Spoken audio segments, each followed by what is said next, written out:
Ya, igual, el micrófono.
Doctor Bocanegra, muy buenas tardes. Doc, ya puede empezar ya.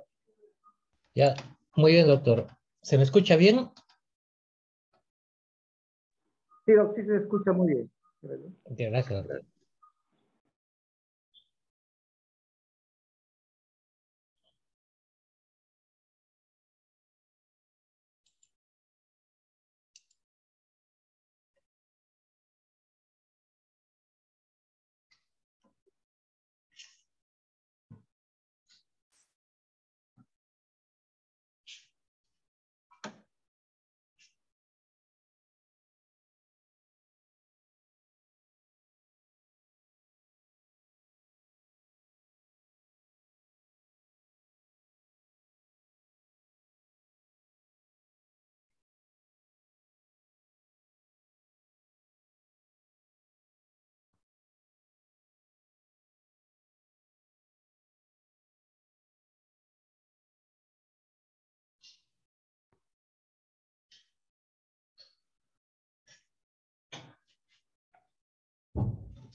Buenas tardes con todos. Gusto de estar en un nuevo ciclo con la cátedra de traumatología.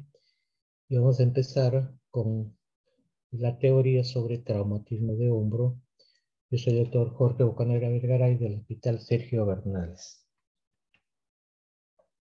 Antes de ver lo que son los traumatismos de hombro, tenemos que hacer algunos aspectos importantes de lo que es la anatomía. Podemos ver que el hombro está compuesto por 3 huesos, como ustedes saben, la parte proximal del húmero, la escápula y la clavícula. Estos 3 huesos van a formar 3 articulaciones verdaderas y 2 articulaciones que se le denomina falsas. De las articulaciones verdaderas tenemos la escápula humeral, que une la escápula con la cavidad glenoidea con la cabeza del húmero, que es la articulación propiamente dicha de hombro. También tenemos otra articulación que es la acromioclavicular y la articulación de la clavícula con el esternón, que es la esternoclavicular. También tenemos 2 articulaciones que se denominan falsas porque, bien es cierto, no son verdaderas articulaciones anatómicamente, pero sí cumplen alguna función. Y de ahí el nombre de articulación falsa.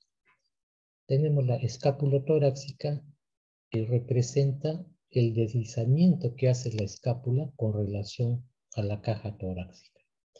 Cuando nosotros hacemos un movimiento del miembro superior, podemos ver que hay cierto deslizamiento de la escápula sobre el tórax. Y muchas veces este movimiento de la escápula hace que cuando es sometido a traumatismos, muchas veces la escápula no es afectada porque se desliza y de esta manera la intensidad, la fuerza traumática no afecta a la escápula.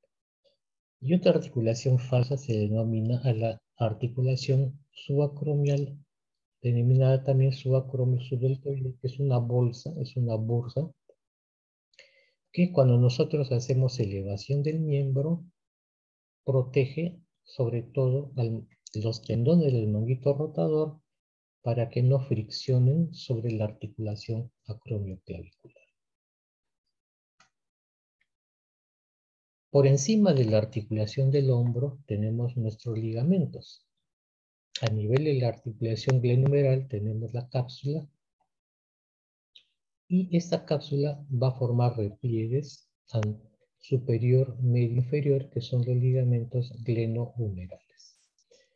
A nivel de la articulación acromioclavicular, tenemos a los ligamentos que unen el acromion con la clavícula, protegiendo la articulación acromioclavicular. A nivel del coracoides tenemos tres ligamentos. El que va al acromion, que es el coracoacromial, y dos ligamentos muy importantes que son los coracoclaviculares, el conoides y el trapezoides. Estos ligamentos, su función es estabilizar la articulación acromioclavicular y estabilizar el movimiento también de la clavícula.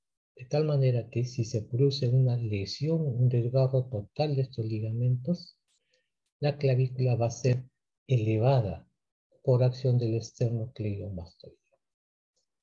Por encima del plano ligamentario tenemos el plano muscular, muy importante, es el esternocleidomastoideo, el deltoides, el pectoral mayor y el músculo trápeo. Muy importante acotar que a nivel del tercio medio de la clavícula tenemos el paquete vasculonervioso, la arteria biaxilar y el plexo braquial. Y esto es importante porque muchas veces la fractura de clavícula en el tercio medio pueden provocar lesión de estos elementos nobles. Entramos a lo que es la luxación acromioclavicular. Como ustedes ven ahí, es una lesión de la articulación acromioclavicular con ruptura de los ligamentos acromioclaviculares, que son estos, con o sin afectación de los ligamentos coracoclaviculares, que son estos.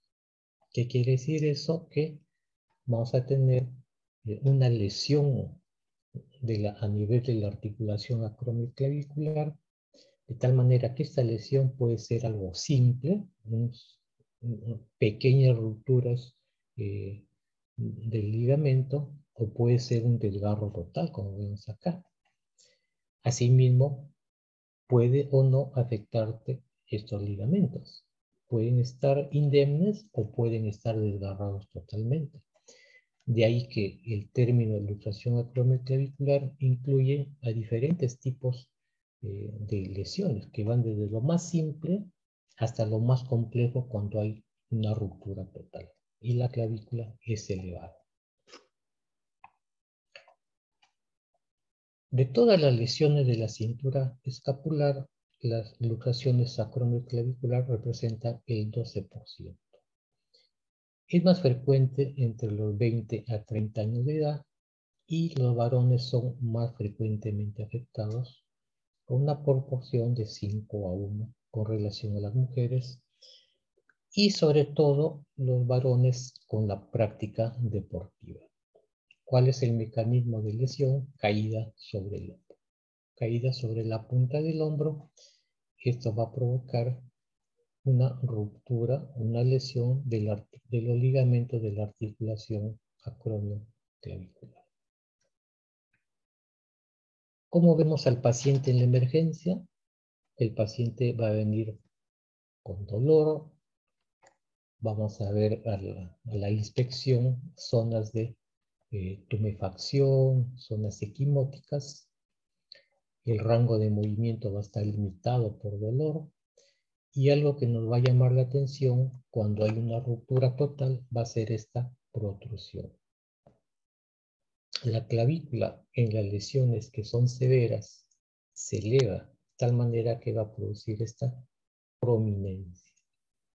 ¿Y qué pasa con esa prominencia? Cuando nosotros comprimimos hacia abajo, la clavícula va a descender. Dejamos de comprimir, la clavícula se va a elevar nuevamente. A esto se le denomina el signo de la tecla.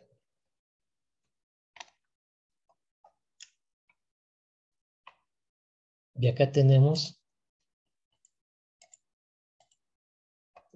comprimimos, baja, dejamos de comprimir, asciende nuevamente. Ese es el signo de la tecla de piano.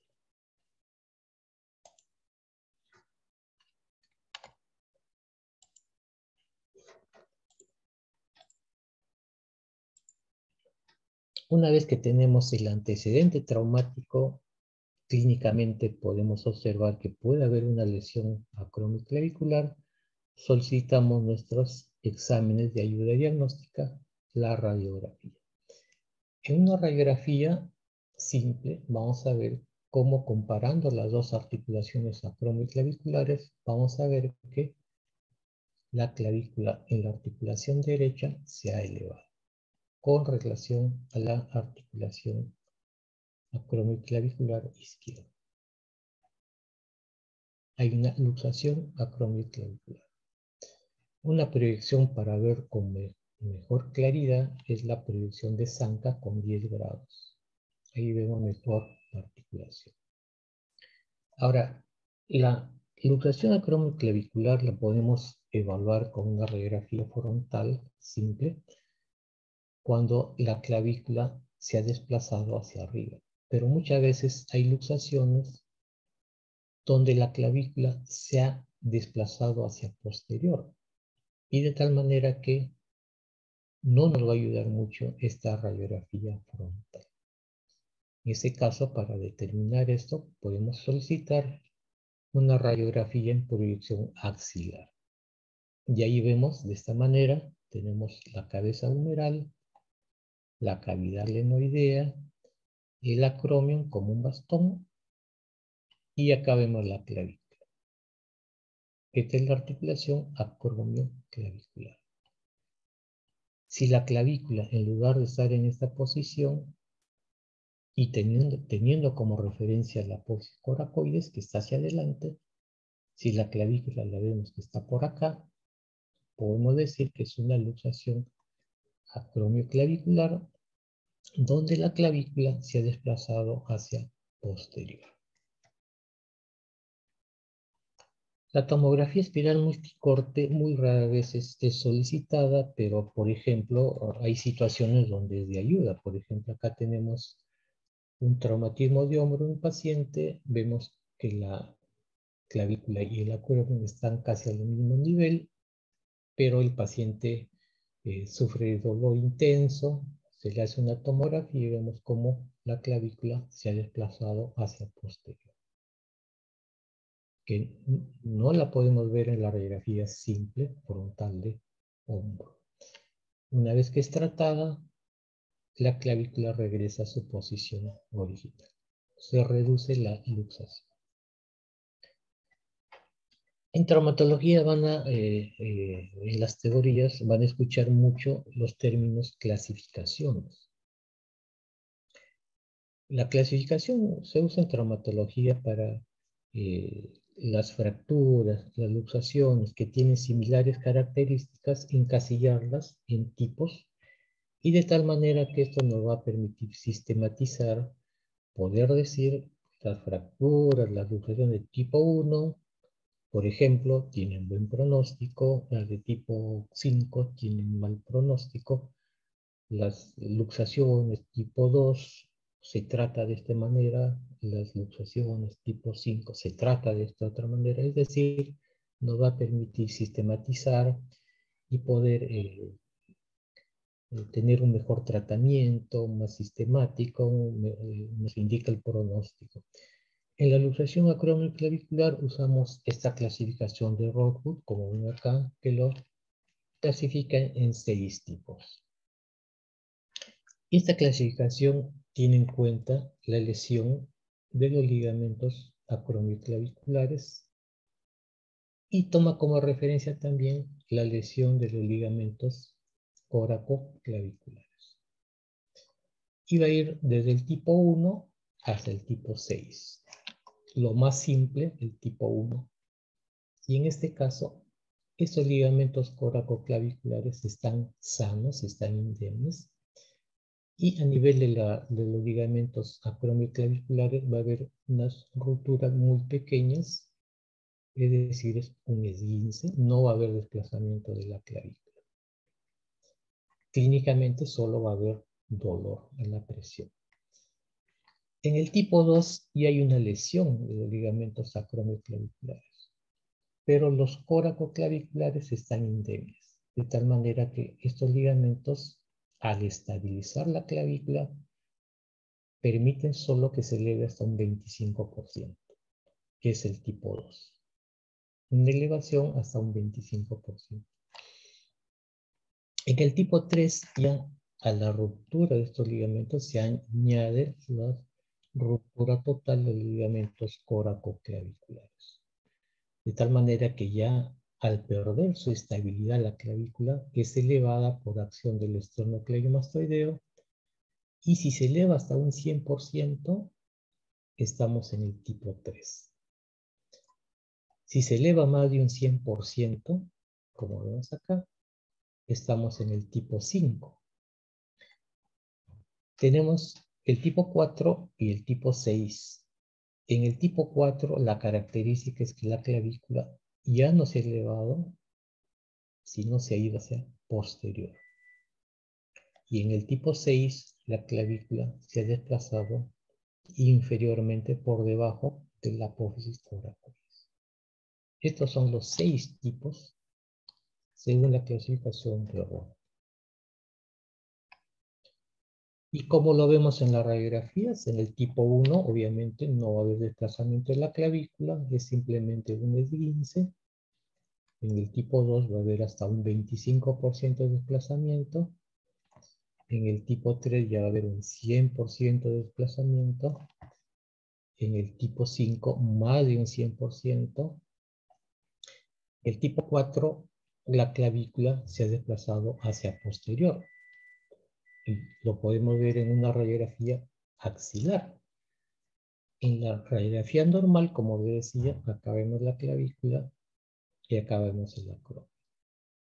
Y en la luxación acromioclavicular tipo 4, en la toma axilar, vamos a ver que acá tenemos el acromio y la clavícula lo vamos a tener.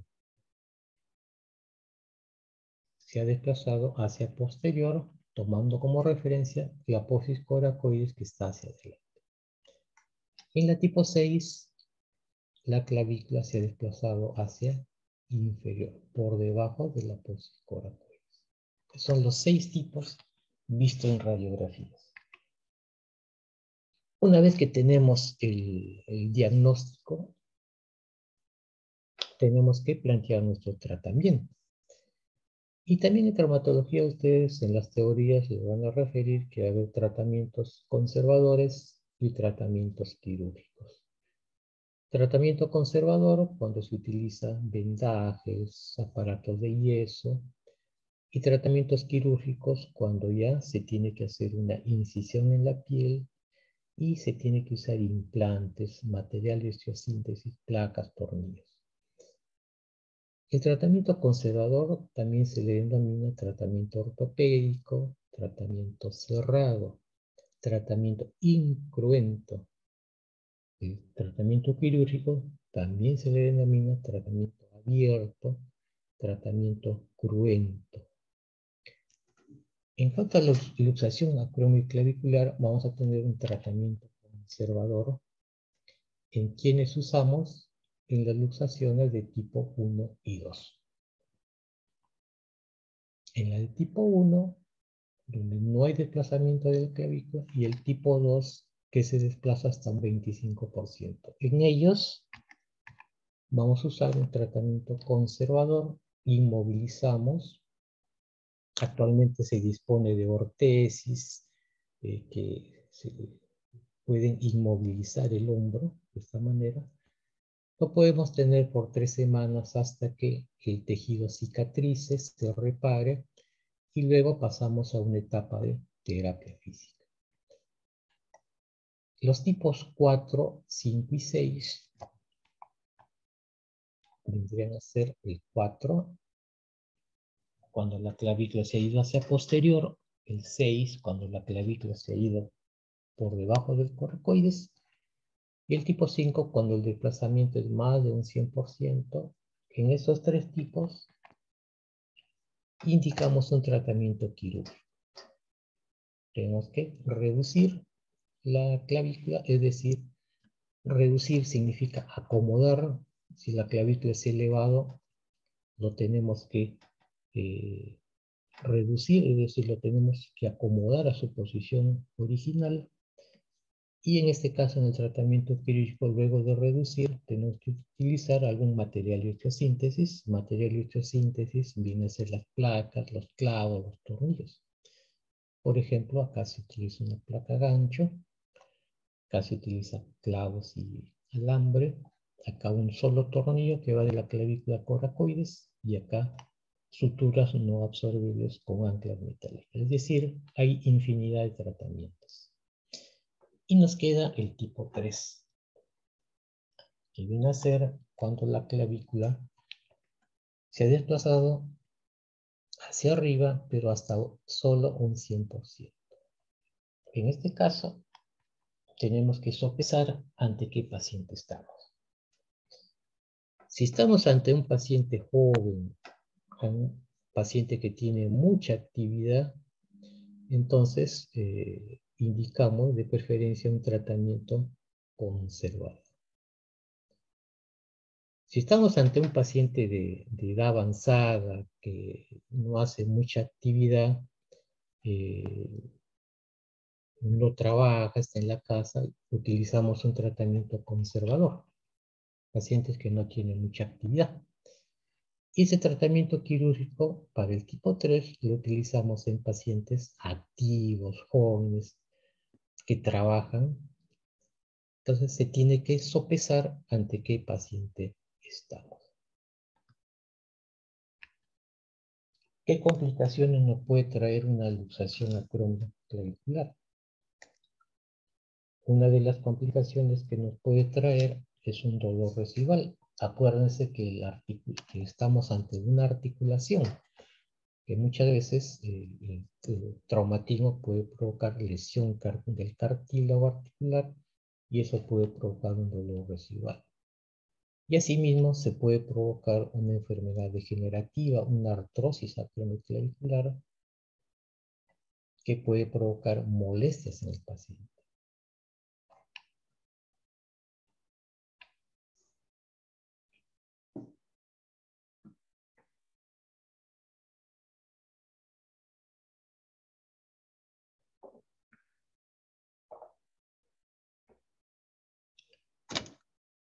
Ahora vamos a revisar lo que son las fracturas de clavícula.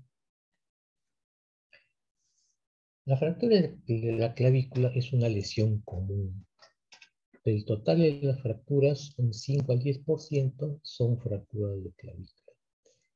Y se ve sobre todo en varones menores de 25 años. ¿Cuál es el mecanismo de la fractura? Caída sobre el hombro, 87%. Muchas veces uno puede caer sobre la mano extendida. Es un mecanismo indirecto, la fuerza del traumatismo se irradia hacia el hombro y puede fracturar la clavícula, 6%, pero también puede ser una contusión directa del hombro. Por ejemplo, una riña, a alguien le cae un objeto contundente en la región clavicular y le fractura, 7%. Clínicamente, como vemos a los pacientes, el paciente ingresa a la emergencia caminando, el miembro afectado es cogido por el miembro sano, se denomina posición antálgica. Va a haber limitación funcional por dolor. A la inspección vamos a ver una deformidad. A la palpación vamos a sentir una crepitación. Todo esto asienta en una zona tumefacta y equimótica. Como le decía, en el tercio medio de la clavícula tenemos al paquete vasculonervioso. Entonces, este tipo de fracturas nos obligan a hacer un buen examen neurovascular, palpar pulsos, ver sensibilidad para descartar una lesión neurológica. Y en el diagnóstico tenemos un antecedente traumático. En el examen físico podemos ver una deformidad, crepitación en la región clavicular y solicitamos nuestros exámenes de ayuda diagnóstica, nuestra radiografía, que nos va a permitir ver qué tipo de fractura es. Si es una fractura simple, una fractura compleja, comminuta, Si hay un tercer fragmento, ¿dónde está ubicada? Está ubicada en el tercio medio, tercio proximal, tercio lateral. ¿Qué tan desplazada está la fractura? Por ejemplo, acá está bien cabalgada. Todo eso lo vamos a observar en una radiografía y nos va a permitir plantear nuestro tratamiento. El desplazamiento común de la fractura de clavícula es con el fragmento proximal hacia arriba por acción del esternocleidomastoideo y el fragmento distal hacia abajo por el peso del miembro superior. En cuanto a la clasificación, en la fractura de clavícula, la clasificación más usada es la clasificación de Allman. Él divide la clavícula en 3 tercios, un tercio interno, un tercio medio y un tercio externo o lateral. Y se ve que en las fracturas de clavícula son mucho más frecuentes en el tercio medio. 80-85% de fracturas asientan en el tercio medio. Y se le denomina grupo 1. La que le sigue en frecuencia son las fracturas del tercio lateral. 10 al 15% se le denomina grupo 2. Y las menos frecuentes son las del grupo 3, que se ubican en el tercio interno, solo son 5%. Acá tenemos una fractura en el tercio medio, Allman grupo 1, en el tercio lateral, Allman grupo 2, y en el tercio interno, Allman grupo 3. En cuanto al tratamiento, también acá tenemos un tratamiento conservador y un tratamiento quirúrgico. La gran mayoría de fracturas se tratan conservadoramente. Utilizamos inmovilizadores de hombro, ortesis para fractura de clavícula, que semejan a lo que antiguamente se utilizaba vendajes en 8, y el tratamiento quirúrgico generalmente con placas, donde se tiene que hacer una incisión. Tratamiento conservador, como les decía, para la gran mayoría de fracturas. Se inmoviliza por 3 a 6 semanas y posteriormente de la radiografía de control, donde podamos ver que hay una buena consolidación, podemos pasar a la terapia física. La pregunta es, ¿la fractura de clavícula, cuando se trata conservadoramente solo con vendajes, la clavícula se ha reducido? Es decir, dicho de otra manera, ¿se ha acomodado totalmente la fractura? Y la respuesta es no. La clavícula nos permite ciertos desplazamientos. Por ejemplo, acá tenemos una fractura de clavícula que ha consolidado, pero vemos que el fragmento proximal y el fragmento distal no están reducidos totalmente. Hay un escalón.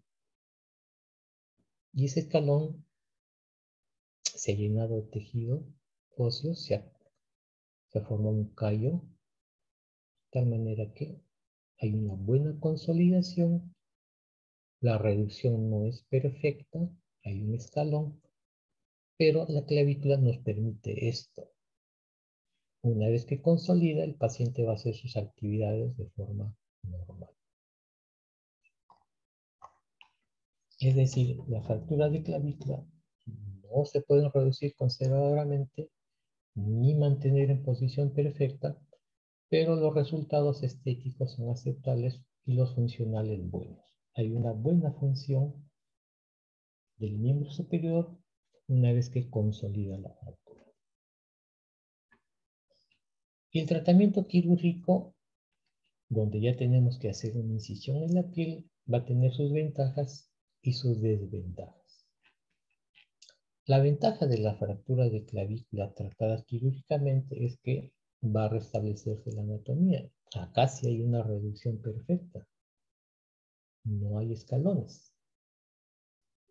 Esto permite que el paciente pueda hacer una movilización más precoz, una mejor terapia inicial. Pero ¿qué inconvenientes puede presentar? que para colocar, por ejemplo, esta placa, tenemos que hacer una incisión. Para colocar la placa tenemos que denudar el hueso, tenemos que despegar el periósteo.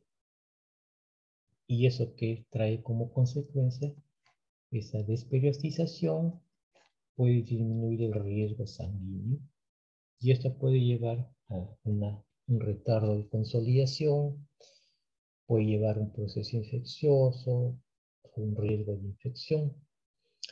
Por eso actualmente las fracturas se trata, se evita hacer incisiones amplias.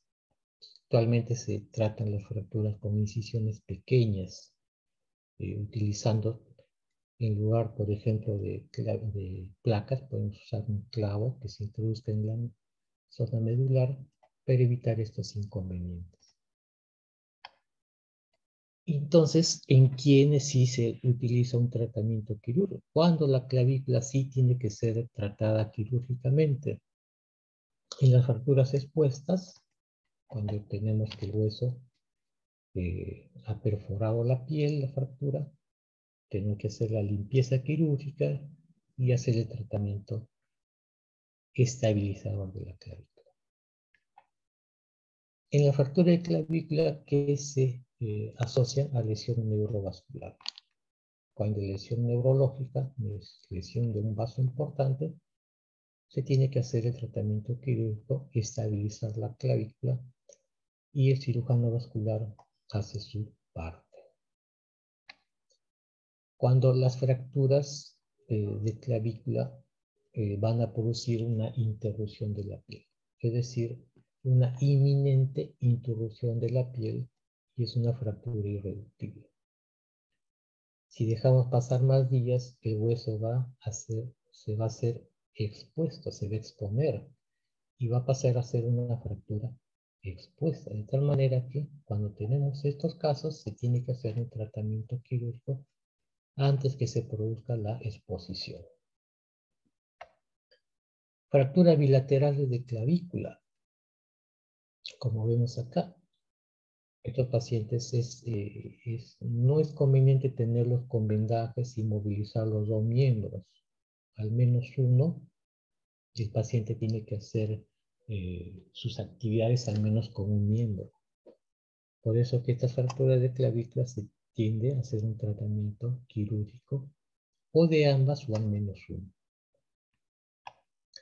Hombro flotante, cuando hay una fractura del cuello de la escápula total y una fractura de la clavícula. De tal manera que esta porción va a quedar inestable, por eso se le denomina flotante por el movimiento.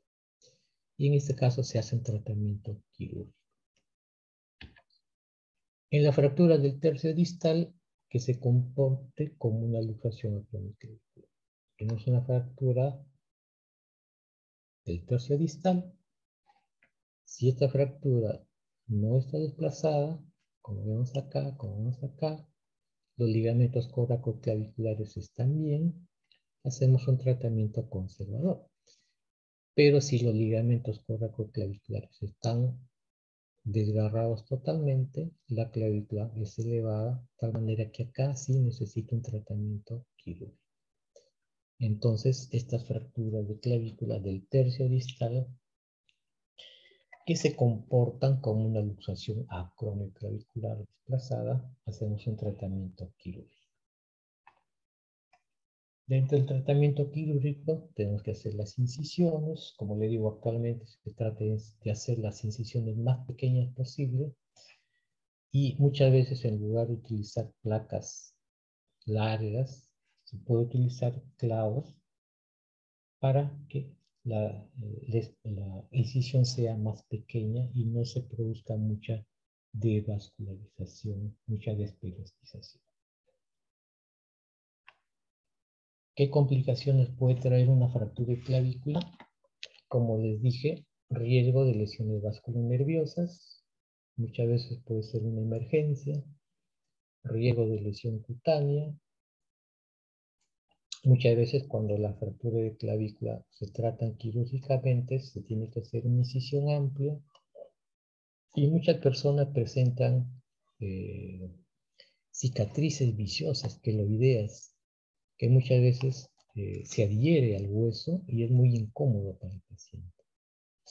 Y una complicación más importante de la fractura de clavícula son las pseudoartrosis. Fracturas de clavícula que no consolidan. Vemos que hay callo en ambos fragmentos, pero no hay una unión. Eso se le denomina pseudoartrosis, no hay consolidación. Pseudo, falso, artrosis, articulación, semejan a una articulación falsa. Y acá vemos que no hay contacto, no hay formación de callo. También es una pseudoartrosis. Y esto necesita ya un tratamiento quirúrgico.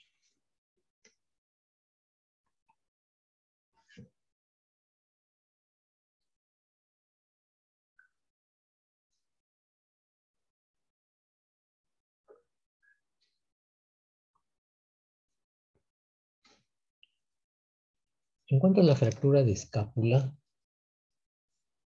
vamos a ver que el escápula es un hueso par plano en la parte posterior y superior del tórax. Por arriba se encuentra a nivel del primer espacio intercostal y por debajo hasta la octava costilla. Tiene dos caras, una anterior y una posterior, tres bordes, un borde interno, un borde externo y un borde superior, y tres ángulos superior, inferior y articular. Menos del 1% de todas las fracturas son fracturas de escápula. Y si hablamos de fractura del hombro, son aproximadamente un 5%. Se dice que esta baja incidencia se debe al movimiento que le dije al inicio de la escápula con relación al tórax. Ese deslizamiento que permite que se disperse la fuerza del traumatismo.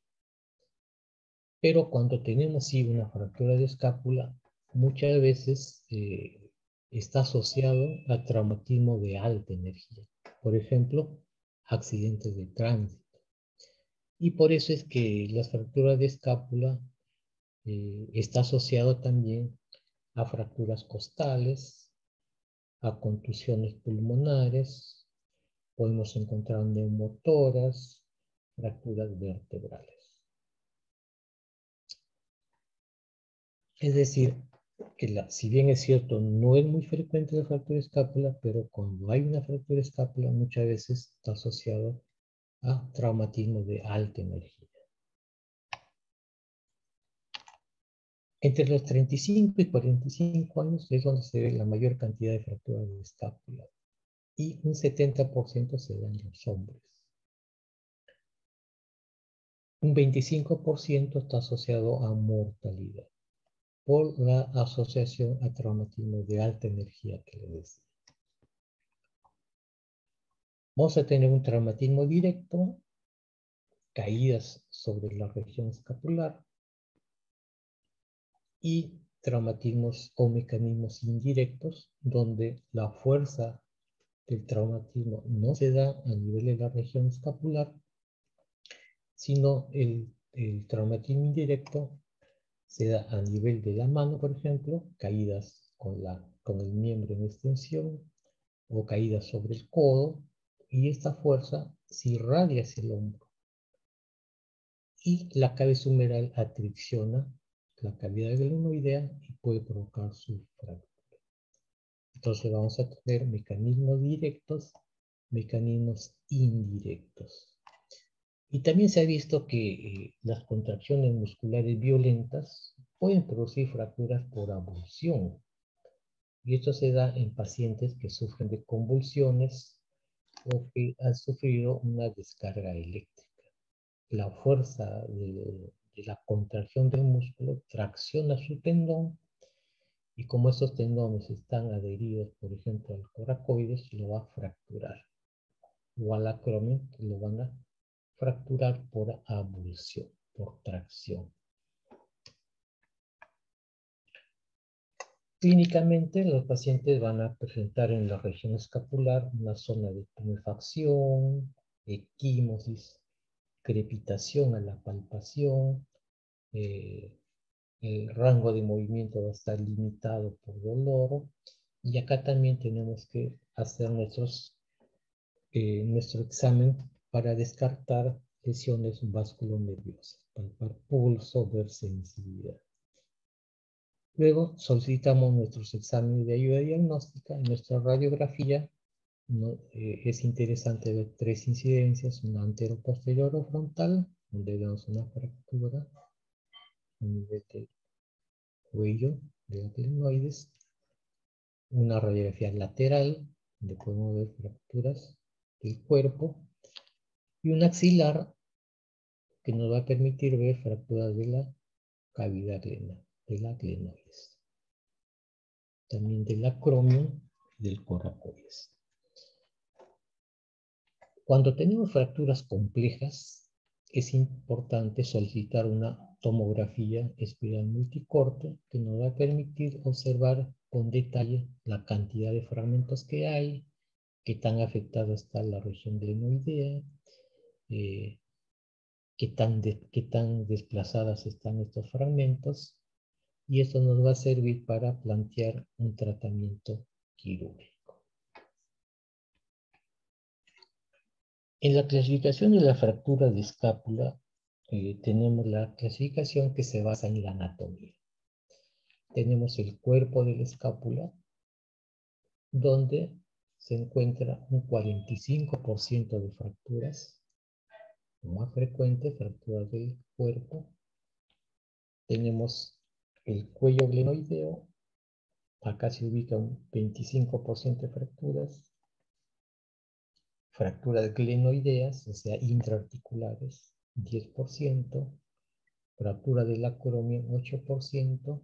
Del apósito coracoide, 7%. Y del espino de la escápula, 5%.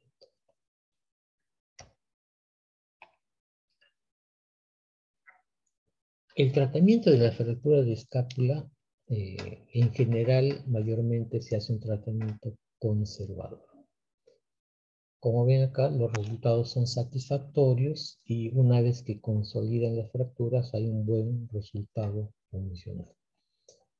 La mayoría se puede tratar con un cabestrillo o un inmovilizador, 6-12 semanas, viendo las radiografías, las etapas de consolidación, y luego pasamos a una terapia física, ¿no? Una movilización activa precoz.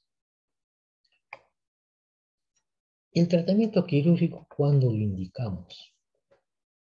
Y acá es importante ver que hay partes de la escápula que están unidas a ligamentos, y que muchas veces la fractura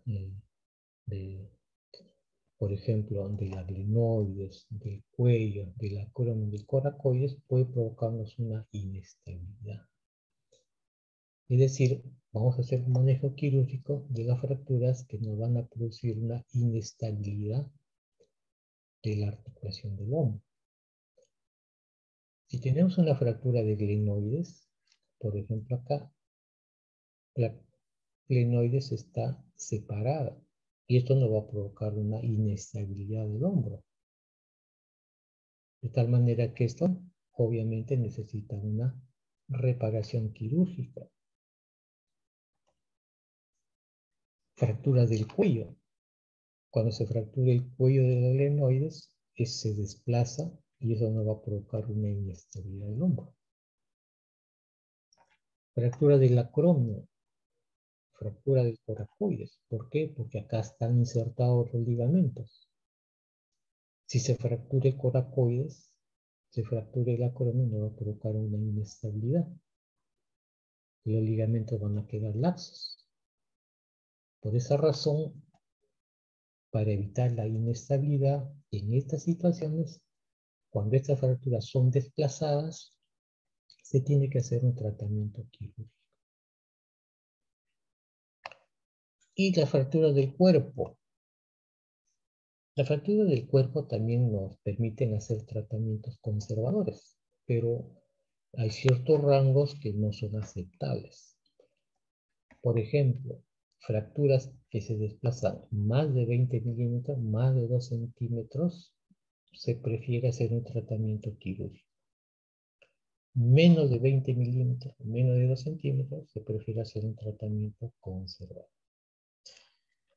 La fractura del cuerpo de la escápula con una angulación mayor a 45 grados, también se tiene que hacer un tratamiento quirúrgico. Tengo que reducir la fractura y colocar placas con tornillos. ¿Qué complicaciones nos puede traer una fractura de escápula? Consolidación en mala posición. Se le denomina consolidación viciosa, es el nombre técnico. Tenemos una fractura de escápula que ha consolidado con angulación. De tal manera que muchos pacientes, al momento que la escápula gira alrededor del tórax, puede provocar cierta molestia. Tenemos a la lesión del nervio supraescapular, como vemos acá, y las fracturas que afectan esta zona, sobre todo el cuello glenoideo, puede provocar lesión de este nervio. Inestabilidad glenumeral, cuando las fracturas, como veíamos en antes, son de la glenoides, son de la apocicoracoide, del acromio, muchas veces este tipo de fracturas pueden provocar inestabilidad si no son tratadas.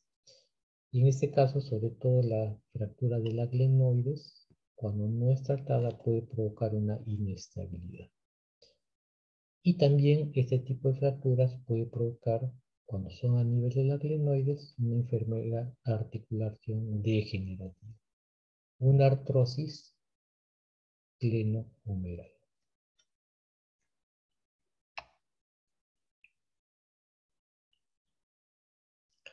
Por último, vamos a pasar a ver lo que es la luxación del hombro, propiamente dicho,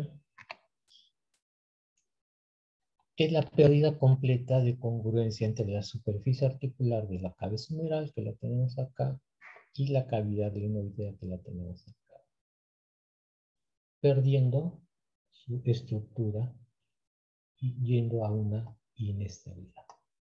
Pierde su estabilidad.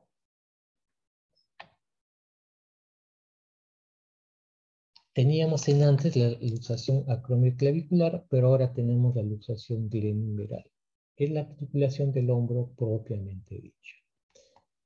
¿Qué es lo que pasa biomecánicamente en esta articulación? Como ustedes ven, hay una discrepancia de tamaño entre la cavidad glenoidea, que es pequeña, y la cabeza humeral, que es demasiado grande para esta cavidad. Esta discrepancia de tamaño nos trae como consecuencia dos cosas. La primera es que sea una articulación que tiene gran rango de movilidad. En la articulación del hombro se puede producir todos los movimientos habidos por haber, con gran rango de movimiento. Pero por otra parte, esta discrepancia lo hace susceptible, lo hace vulnerable a una luxación. De tal manera que el organismo se protege mediante sus estabilizadores que son estáticos. ¿Cómo contrarrestamos que esta cavidad glenoidea sea pequeña? Con la formación del labrum, que es un tejido fibrocartilaginoso, que lo que busca es ampliar esta superficie de contacto para contener mejor la cabeza humeral. Y otro estabilizador estático es la cápsula, este tejido, que tiene sus repliegues formando los ligamentos glenohumerales y que nos va a servir también para estabilizar esta articulación. Y también tenemos los estabilizadores dinámicos, sobre todo los músculos que conforman el manguito rotador, los músculos, la porción larga del bíceps, que cuando se contraen van a estabilizar la cabeza humeral. De todas maneras, a pesar de eso, la luxación del hombro es muy frecuente. De todas las luxaciones, el 50% son de hombro. Hay dos picos de incidencia entre los 21 a 30 años, que generalmente son varones que practican deportes de contacto, y de 61 a 80 años que son mujeres, generalmente es por una caída en la casa, ¿no? Caída de nivel. Vamos a tener tres tipos de luxación de hombro. La luxación anterior, cuando la cabeza humeral se desplaza hacia adelante y hacia adentro. Luxación posterior, cuando se desplaza hacia atrás. Y la luxación inferior, llamada erecta, se desplaza la cabeza humeral por debajo de la cavidad glenoidea. Como ven, lo más frecuente son las luxaciones anteriores, 97%. Menos frecuente la luxación posterior, 2 al 4%, y mucho menos frecuente la luxación erecta, que es el 1%. Lo más frecuente entonces, la luxación anterior del hombro. Vamos a referirnos a esta luxación, la anterior. ¿Cuál es el mecanismo para que se produzca esta luxación?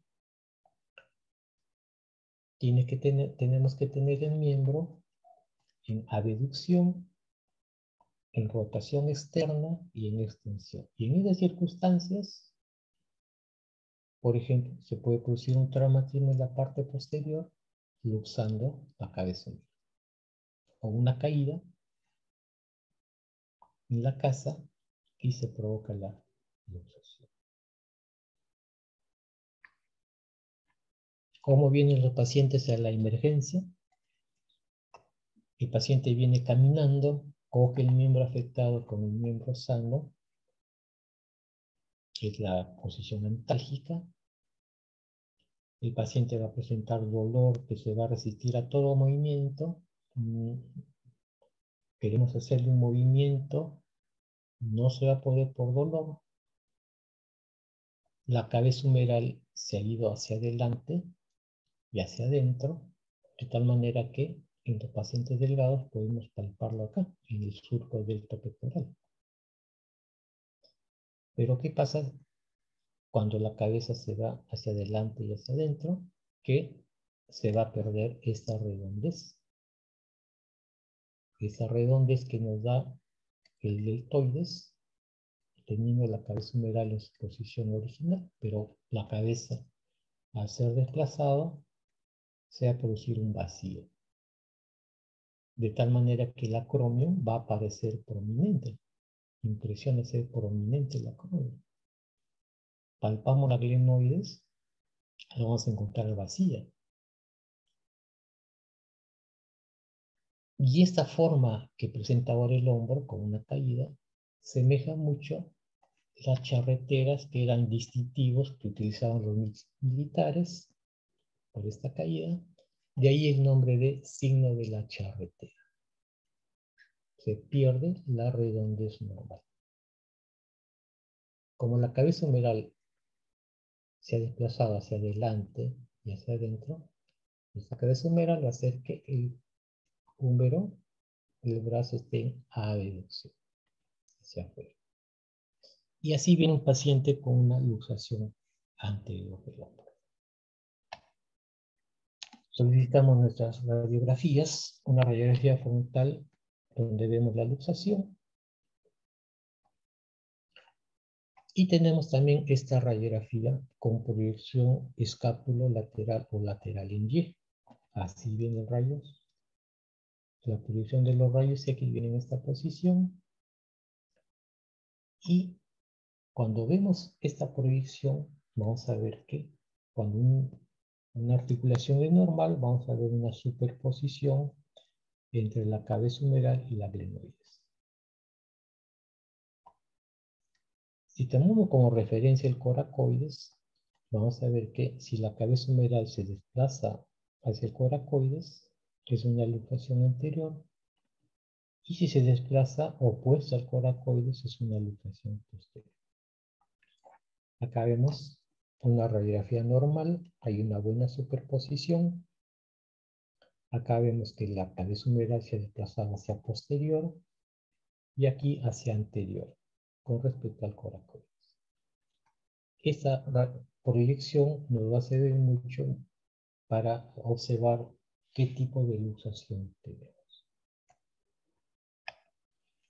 Luego que tenemos el diagnóstico de una luxación anterior, tenemos que hacer nuestras maniobras de reducción. Hay infinidad de maniobras, desde la más antigua, que es la maniobra de Hipócrates, que colocaba el pie en la axila y traccionaba violentamente, hasta maniobras como maniobra que se denomina maniobra de la silla, que se utilizan mucho en las emergencias, y la maniobra de Kocher. Como le digo, hay infinidad de maniobras. Generalmente el médico o el traumatólogo de guardia utiliza la maniobra que más domina para hacer la reducción.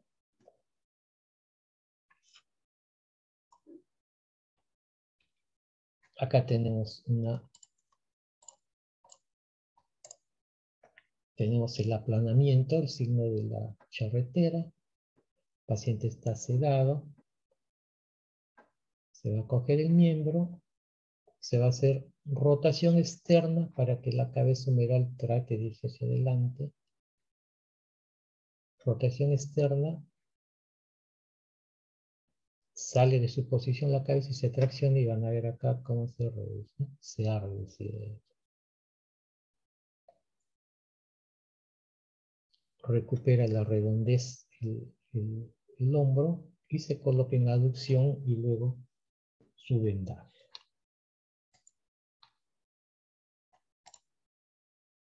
Ya que tenemos la maniobra de Kocher, vemos el aplanamiento, signo de la charretera. En este caso se va a hacer la tracción y otra persona mayor va a hacer la contratracción. Se va a traccionar haciendo rotación externa para que la cabeza humeral tiende a salir de esa posición.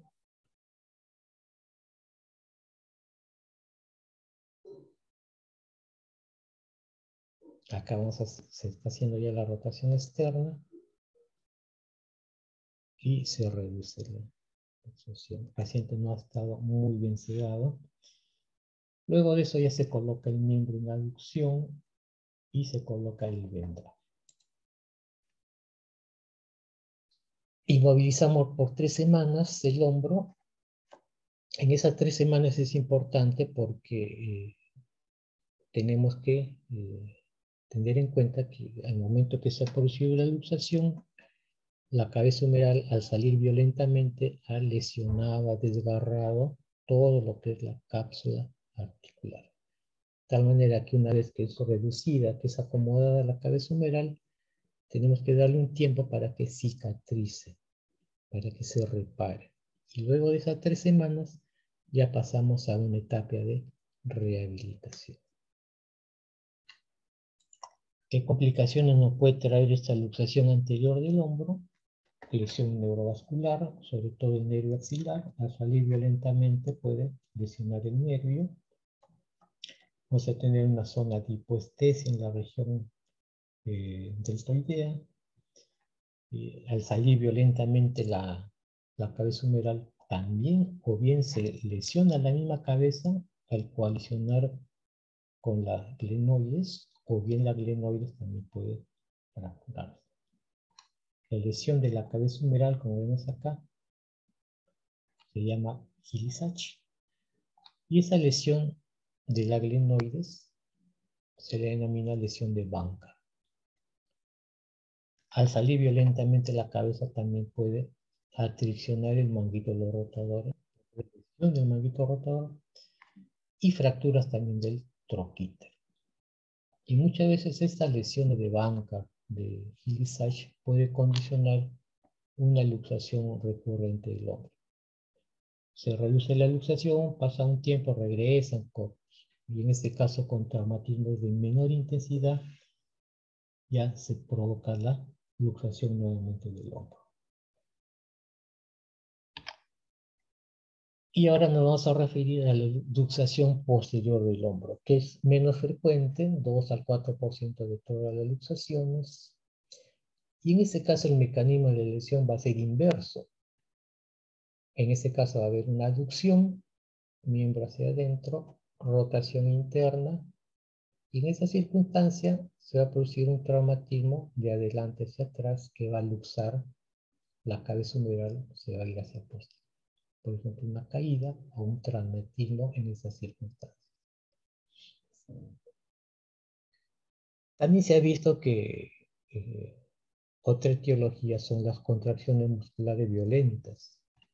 Pacientes que sufren de convulsiones, pacientes que se electrocutan.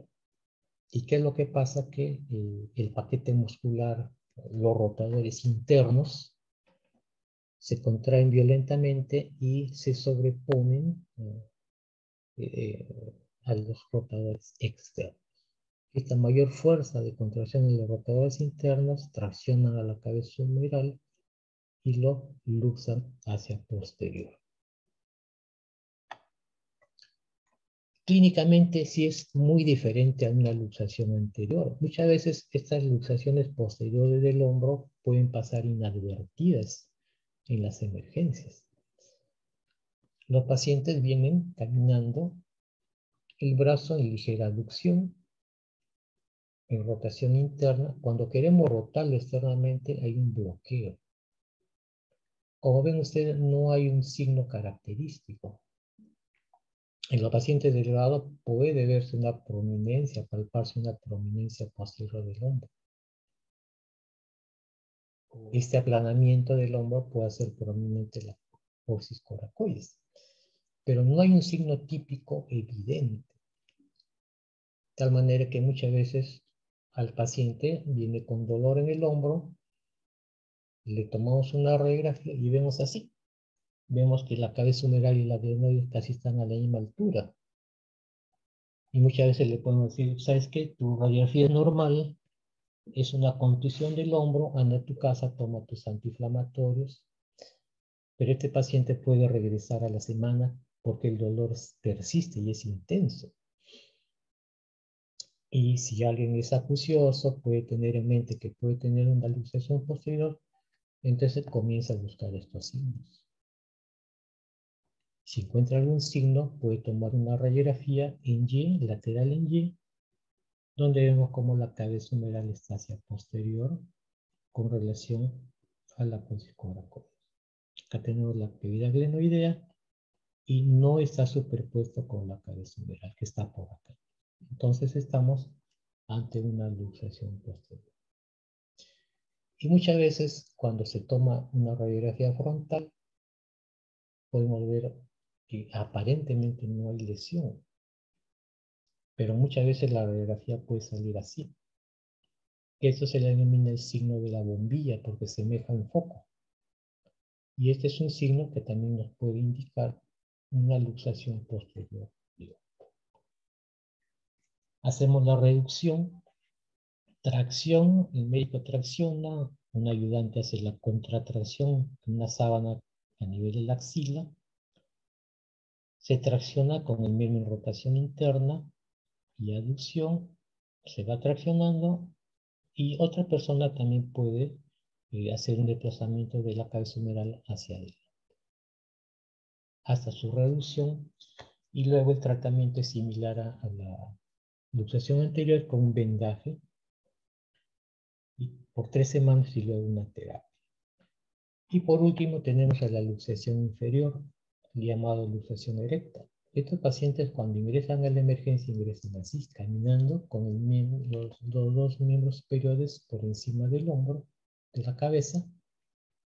El miembro sano coge el miembro afectado. Así ingresan los pacientes caminando.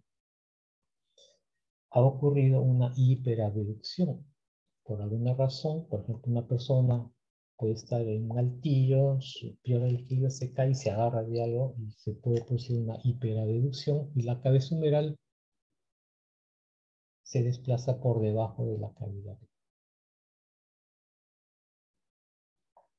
Hacemos la reducción, traccionamos, contratracción y se puede hacer el desplazamiento, presionar la cabeza hacia arriba para reducir la luxación. Y al igual 3 semanas con un vendaje y luego un periodo de terapia.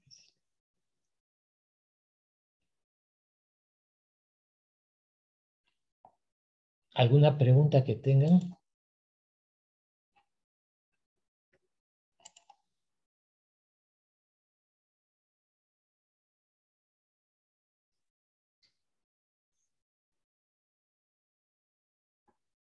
¿Algo que no les haya quedado claro?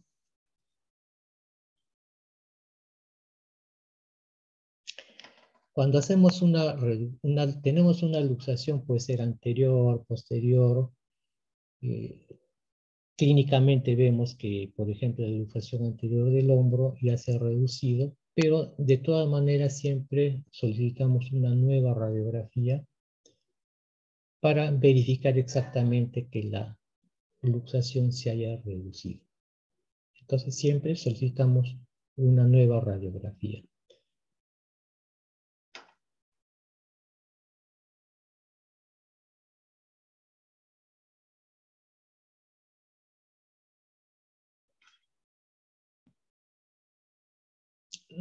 Pronosupinación, como no la entiendo. La pronosupinación, tengan en cuenta que es cuando el antebrazo, ¿no? La mano gira hacia arriba o hacia abajo. Esa es la pronosupinación. Eso es mayormente para ver lo que son patologías a nivel del antebrazo, del codo. En este caso, ante la pregunta de su compañero, que dice que cómo se verifica que se ha reducido bien, entonces, su compañera pregunta eso. Entonces, uno, que nosotros cuando hacemos una reducción, sentimos que la cabeza humeral ha ingresado a su posición original, porque es una sensación que basta con que ustedes lo hagan por primera vez, se les queda grabado. Es una sensación, es un chasquido cuando se reduce. Segundo, que una vez que, por ejemplo, una luxación anterior se ha reducido, ya ustedes ven que la redondez del hombro, que da el deltoide, nuevamente tenemos esa redondez. Ya se elimina el signo de la charretera, podemos hacer movimientos del hombro, y en este caso sí ya vamos a tener movimientos del hombro, ¿no? Y por último, para verificar, se solicita una nueva radiografía.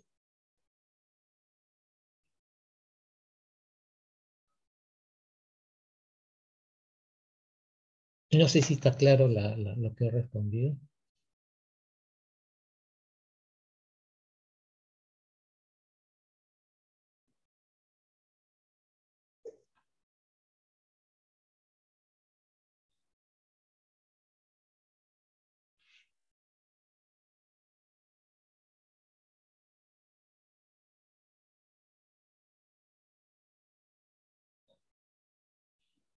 Bueno, si no hay más preguntas, les agradezco por tu atención y nos vemos en la siguiente teoría. Buenas tardes.